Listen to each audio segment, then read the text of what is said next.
If your car is approaching 100,000 miles and the repair bills are suddenly getting painful, you're not unlucky. That breaking point was built into every warranty window, every service interval, every component lifespan before your car ever left the factory. The entire system converges here by design. And understanding exactly how it works is the difference between losing thousands of dollars and keeping them. For most drivers, the transition happens quietly. The odometer clicks from 99,999 to 100,000, and nothing immediately breaks. The engine still starts, the transmission still shifts, and the dashboard remains clear of warning lights. But beneath this surface stability, the financial terms of ownership have completely changed. The factory safety net is gone. Most new vehicles leave the showroom with two distinct layers of protection. The basic bumper-to-bumper warranty typically expires after just 3 years or 36,000 miles. The second, more durable layer, the powertrain warranty covering the engine and transmission, usually runs out between 60,000 and 100,000 miles. Once the odometer crosses that six-figure threshold, the vehicle enters its first truly unprotected phase of life. From this point forward, every noise from under the hood carries a real price tag. A subtle vibration or a brief hesitation is no longer a minor inconvenience.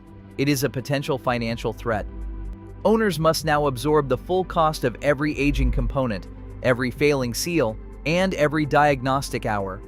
This anxiety stems from the constant threat of the unknown. A driver faces the daily reality of operating a machine where any commute could end with a massive dealer invoice, forcing a difficult choice between an expensive repair and selling a compromised vehicle. Factory maintenance manuals reveal that this 100,000-mile threshold is not a series of random, unpredictable breakdowns. Instead, the timeline is mapped out years in advance by the manufacturers. In the glove box of a 2018 Honda Accord, the service guide schedules the first major timing belt and water pump replacement right at 100,000 miles. For a 2019 Ford F-150, the manual lists high-pressure fuel system service at 95,000 miles.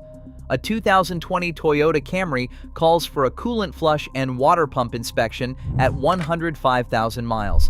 These intervals cluster together in the exact same mileage window.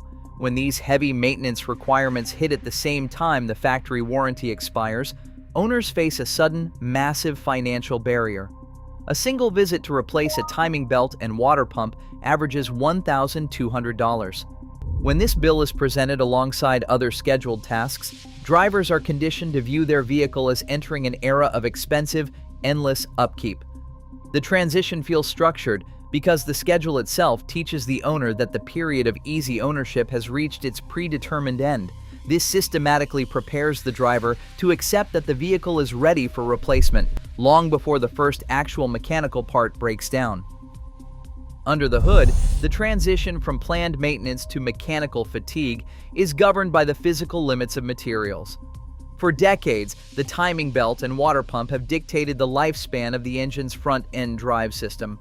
Because these components are buried deep inside the engine bay, replacing them requires 6 to 8 hours of labor, turning a basic wear item into a $1,200 invoice.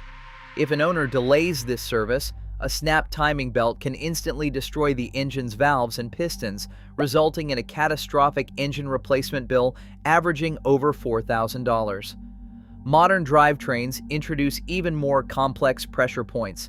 Dual-clutch transmissions, like the DSG unit found in a mid-2010s Volkswagen Golf or the power shift system in a Ford Focus, rely on electronic actuators and friction clutches to mimic manual gearboxes. These clutches experience continuous cyclic wear during stop-and-go driving. By 95,000 miles, the clutch plates glaze and the hydraulic seals often fail. Replacing a dry clutch pack on a Ford Focus typically demands $1,500 to $2,500 in parts alone, with total dealer repair bills frequently reaching $4,000. For a vehicle with an actual market value of $8,000, a single transmission teardown instantly changes the ownership math. When these repair costs approach half of the car's remaining value, a vehicle that runs perfectly fine on paper suddenly becomes financially unviable to keep on the road. Instead of a conspiracy, these failures stem from a highly calculated balance of weight, cost, emissions, and safety. When auto manufacturers design a vehicle, they operate within strict budget targets. For a car priced around $28,000, every single dollar matters. An engineering cost versus durability study by IHS Markit illustrates this math. For a standard water pump, every single dollar shaved off the manufacturing cost reduces the component's expected service life by roughly 1,500 miles. Opting for a cheaper, lighter plastic composite instead of durable cast iron saves weight and improves fuel economy. It also keeps the car's initial showroom price competitive, but it means the water pump is deliberately engineered to survive closer to 120,000 miles rather than 300,000. This is not a hidden sabotage or a programmed kill switch. Regulators like the Federal Trade Commission have found no evidence of manufacturers intentionally sabotaging vehicles. Instead, it is the logical result of modern optimization. Engineers design components to perform flawlessly during the primary ownership window, the first 3 to 5 years, while the factory warranty is active. Once that window closes, the design priorities of high fuel efficiency and low production cost catch up with the second owner, transforming a series of rational manufacturing compromises into a sudden avalanche of out-of-pocket repairs. A second silent barrier operates entirely in the digital dark. Modern vehicles run on up to 150 separate electronic control units, or ECUs, mini-computers, managing everything from fuel injection to headlights.